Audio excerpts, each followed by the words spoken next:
A paz do Senhor a todos. Estamos iniciando mais um programa Estética em Dia.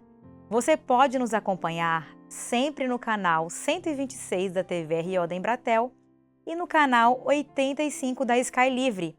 Também temos o canal oficial da Igreja Cristã Maranata no YouTube.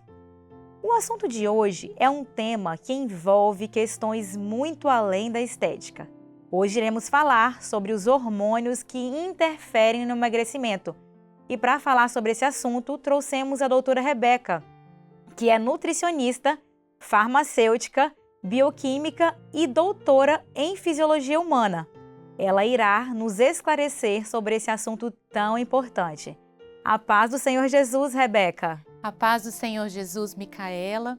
Fico muito feliz pela oportunidade de estar falando sobre esse assunto que é de extrema importância na saúde, na vida da mulher. Rebeca, e hoje você pode explicar para nós se realmente a questão hormonal ela interfere no emagrecimento? Sim, Micaela, com certeza. E o que são hormônios? Os hormônios são substâncias liberadas por glândulas, que essas glândulas elas são controladas por regiões específicas no nosso cérebro, especialmente regiões chamadas hipotálamo e hipófise, além de hormônios que também são sintetizados dentro do nosso cérebro. Existem vários hormônios. Assim, os hormônios eles podem agir à distância e influenciar e afetar todo o funcionamento do nosso corpo, chamando assim aquelas funções endócrinas. E pensando em emagrecimento, vale destacar ações de alguns hormônios que, quando em desequilíbrio, atrapalham e muito o emagrecimento. Que bacana! E quais são esses hormônios que interferem no emagrecimento? Pois é, Micaela, existem vários, mas a gente não consegue falar de todos. Então a gente vai destacar alguns que têm muita influência no emagrecimento, ou ainda os desequilíbrios hormonais, alguns deles, que afetam e muito o emagrecimento. O primeiro deles que eu gostaria de pontuar são os desequilíbrios dos hormônios tiroidianos, em que a produção desses hormônios na glândula tireoide, que é essa glândula que está aqui em formatinho de borboleta na altura do nosso pescoço. Então, quando há o chamado hipotiroidismo, ou por a pessoa ter feito uma remoção cirúrgica, ou por uma doença autoimune, né, o hipotiroidismo pela tiroidite de Hashimoto, há uma redução na produção desses hormônios e aí, com isso afeta todo o metabolismo do nosso corpo e com isso dificulta o emagrecimento, dificultando o emagrecimento, lentificando o metabolismo. Um outro hormônio que eu gostaria também de destacar, na verdade um desequilíbrio hormonal, é a resistência insulínica, ou a resistência à ação dessa insulina, que é um quadro que antecede o diabetes do tipo 2. Nesse caso, o corpo ele tem dificuldade de responder à ação da insulina e, efetivamente, o pâncreas que produz essa insulina começa a liberar mais insulina porque o corpo está com dificuldade de responder. Lembrando que a insulina ela é a chave que abre ali a porta, a fechadura da nossa célula para a glicose entrar na célula e efetivamente ser convertida em energia. E aí, com isso, quando o nosso corpo não consegue responder bem, a gente tem o quadro de resistência à ação da insulina. Um outro hormônio também interessante, que a gente pode destacar pensando em emagrecimento, é o famoso cortisol, o hormônio do estresse.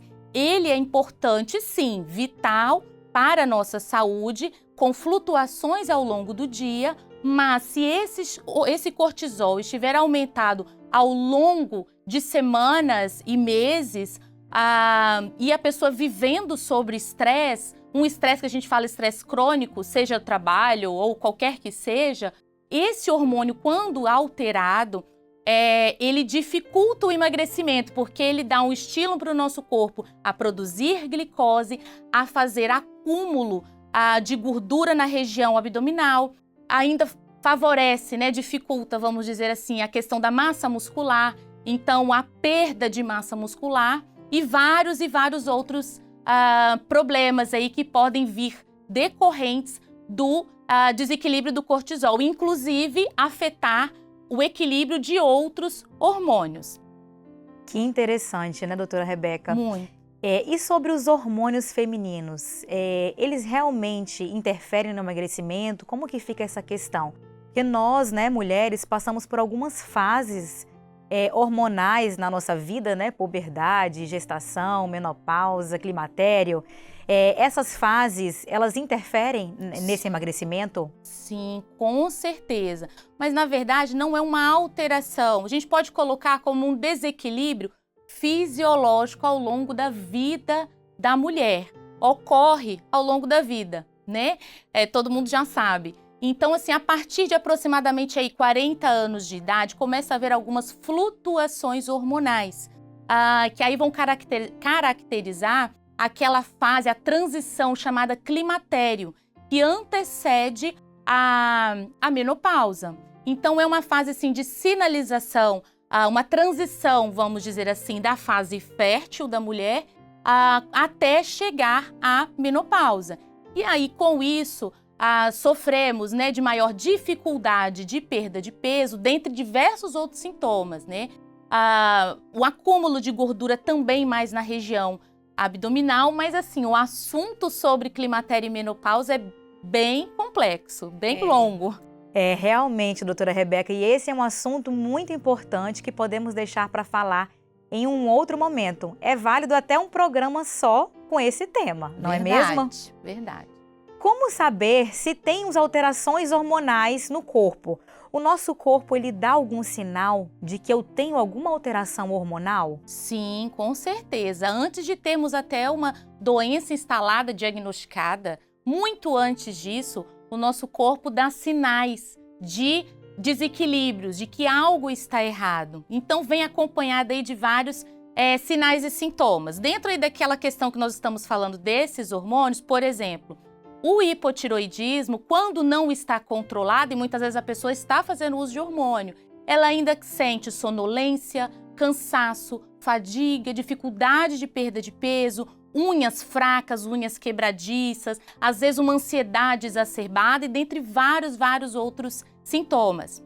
E aí, falando da resistência insulínica, que pode coexistir junto com o hipotiroidismo, seria também o cansaço, a fadiga, às vezes aquele cansaço extremo pós-refeição e um apetite absurdo por doces, por carboidratos. A pessoa, às vezes, ao longo do dia, ela não consegue equilibrar bem os macronutrientes e consome mais carboidrato, querendo aquele apetite sempre por doces. E um sinal clássico, na verdade, é um sinal mesmo que seria a acantose nigrans. São regiões escurecidas em áreas de dobra, especialmente axilas e também nessa região do pescoço.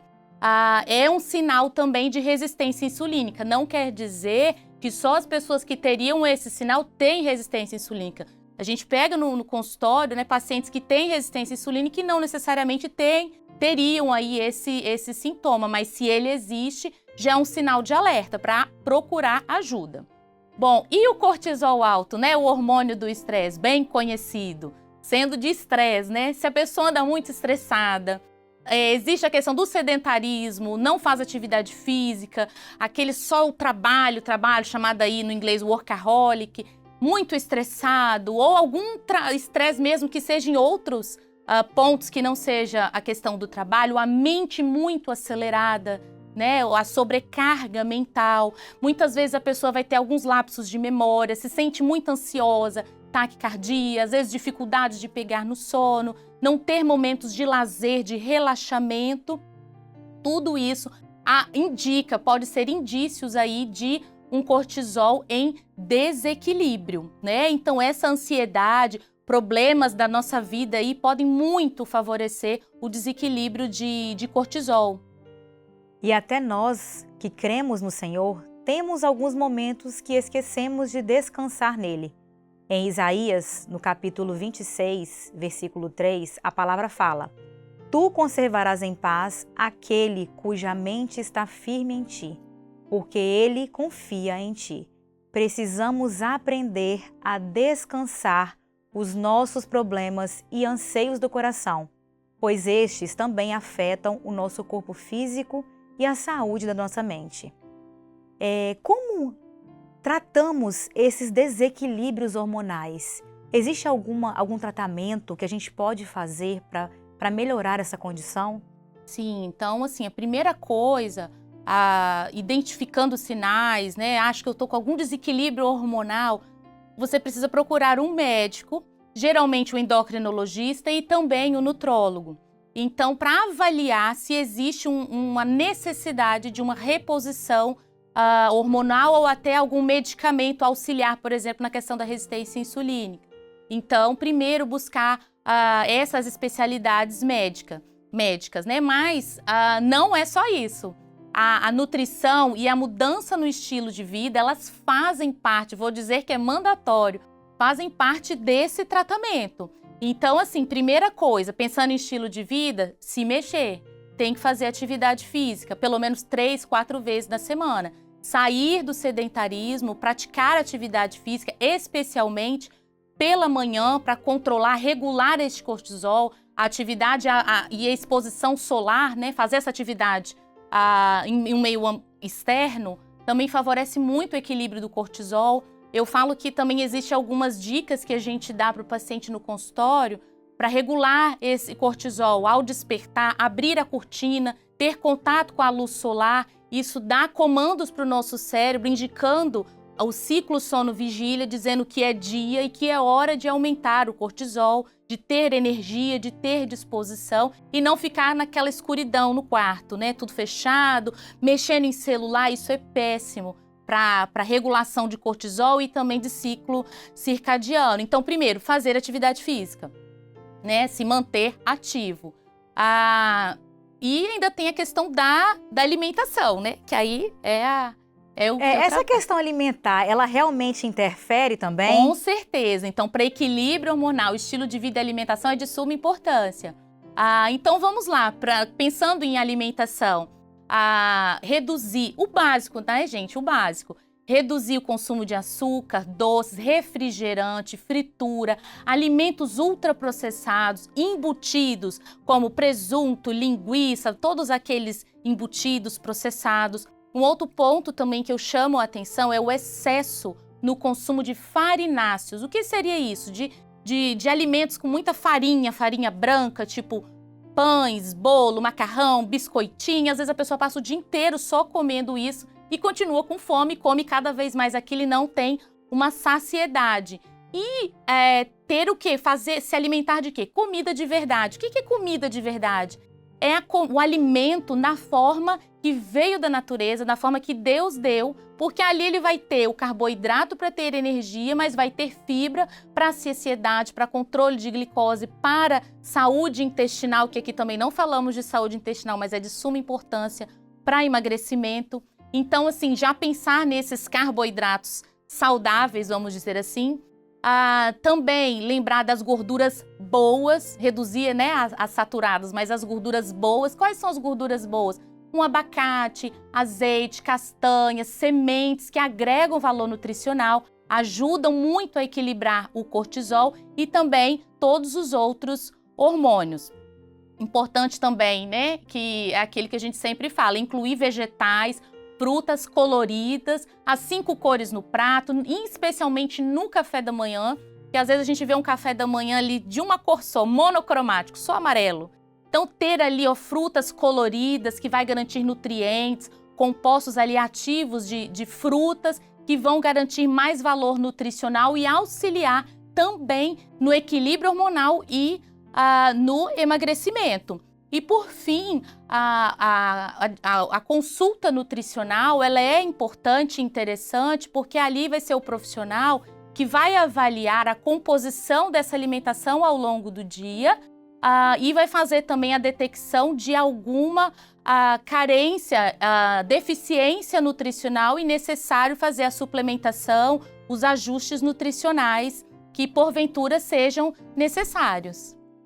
Olha que incrível, né, pessoal? A doutora Rebeca hoje ela trouxe várias dicas simples, né, para auxiliar nessa parte de controle hormonal. Espero que vocês tenham gostado do programa. Gostaria de agradecer a doutora Rebeca pela presença. Muito obrigada, doutora Rebeca. Eu que agradeço, fico feliz pela oportunidade de estar falando sobre nutrição, que tem um impacto enorme na nossa vida e está nas nossas mãos trabalharmos isso dia a dia. Então, eu fico muito feliz por poder contribuir com a saúde daqueles que estão assistindo esse programa. O programa de hoje fica por aqui. Eu gostaria de agradecer a presença de vocês. Espero que tenham gostado. A paz do Senhor Jesus, doutora Rebeca. A paz do Senhor Jesus, Micaela. A paz do Senhor Jesus a todos. A paz do Senhor a todos.